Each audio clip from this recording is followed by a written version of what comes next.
दुरूद शरीफ या कलमा पढ़कर बख्शना ज़रूरी होता है कि नहीं होता? ये कासिम भाई से जवाब सुनते हैं। दूसरा सवाल है माशूक शेख का, और इन्होंने बहुत सारी बातें लिखी हैं।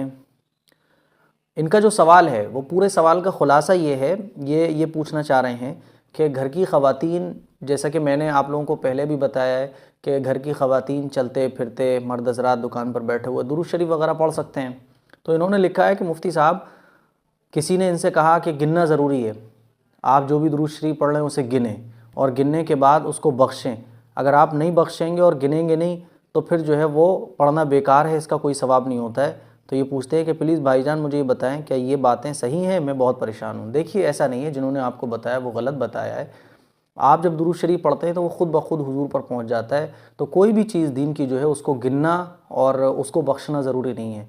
आप जब पढ़ रहे हैं तो वो आपके ऊपर ही उसका सवाब पहुँचता है, आपको उसका सवाब मिलता है। बख्शने का मतलब ये होता है कि आप उस सवाब को किसी को पहुँचा दें। नफली इबादत का ये मतलब होता है। अब आपने जो कुछ पढ़ा है आपको पता भी नहीं है, लेकिन अल्लाह तो उसको जानता है।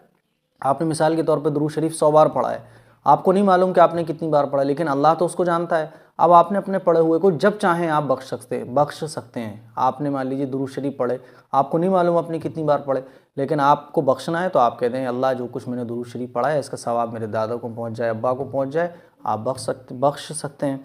तो ये जो बात कि गिनना ज़रूरी है और फिर उसको बख्शना ज़रूरी है, इन बातों की कोई हकीकत नहीं है। चलते फिरते, उठते बैठते, लेटे, आप जब चाहें जैसे चाहें दुरूद शरीफ पढ़ सकते हैं। गिनना और बख्शना की कोई ज़रूरत नहीं है।